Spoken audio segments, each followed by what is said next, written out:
Hello friends, welcome back to my channel Dev শ্রাবণের রান্নাঘর।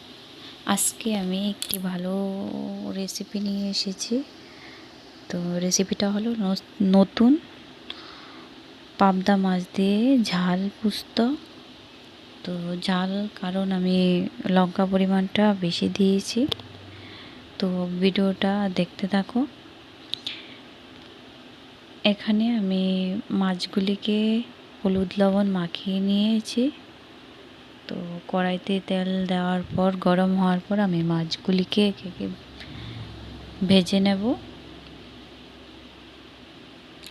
এখানে নিয়েছি মাছের জন্য পোস্ত বাটা, কাঁচা লঙ্কা কাটা, গোড়া মরিচ, লাল মরিচ আর পেঁয়াজ বাটা নিয়েছি। এই রেসিপিটা করার জন্য সেই রকম কোনো মশলা ইউজ করতে লাগে না। তো সিম্পলভাবেই হয়, একবারও হলেও খেয়ে দেখতে পারো তোমরা। তো আমি মাছগুলিকে আস্তে আস্তে ভেজে নেব। ভাজা হওয়া শেষ হয়ে গেলে তো এখানে আমি খুব ইজিভাবে ফোড়ন দিয়ে দেব একটা শুকনো লঙ্কা আর কালো জিরা দিয়ে।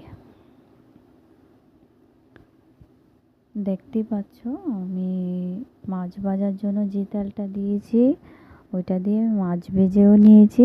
তো ফোড়নও দিয়ে দেব, আমি আর এক্সট্রা কোনো তেল দেব না। তো এই দেখো মরিচটা হওয়ার পর আমি কালো জিরেটা দিয়ে দিয়েছি। তো কালো জিরেটা হয়ে আসলে এখন পেঁয়াজ বাটাটা দিয়ে দেব, কাঁচা লঙ্কা কাটাগুলি দিয়ে দেব। একে একে সবগুলি আস্তে আস্তে আমি দিতে শুরু করব।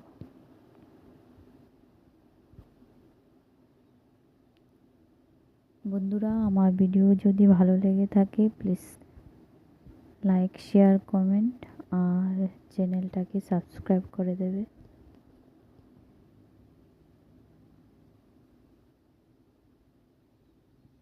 দেখতে পাচ্ছ তো আমার দেওয়া হয়ে গেছে। তো পেঁয়াজগুলি একটু ভালো করে ভাজা হয়ে গেলে আমি এর মধ্যে দিয়ে দেব পোস্ত বাটাটা।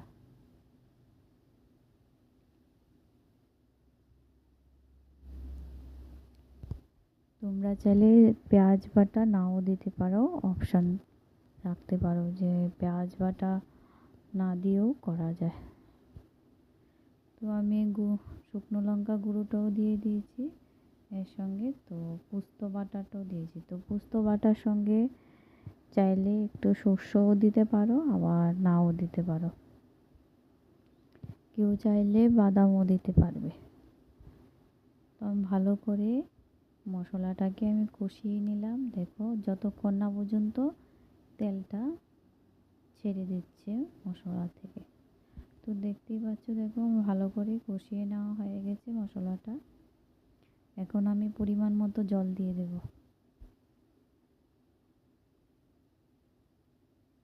ভিডিওটা পুরো ভিডিওটা দেখতে থাকো আর জানার জন্য লিঙ্কে দেখো।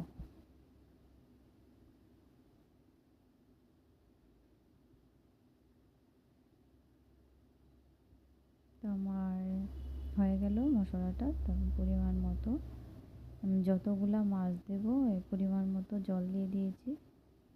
তো জলটা মোটামুটি একটু ফুটে আসলে তারপর চেক করে আমি আবার একটু লবণও দিয়ে দেব, যে লবণটা কতখানি হয়েছে, কমও হতে পারে।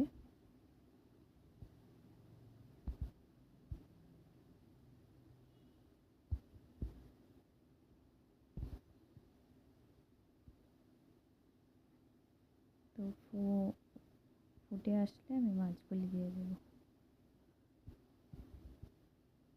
মাছগুলি দেওয়ার পর আমি 10 থেকে 15 মিনিট যাব মাছগুলিকে ভালো করে ফুটিয়ে নেব, যাতে করে ঝোলটা শুকিয়ে যায়, একদম গা মাখা হয়ে যায়।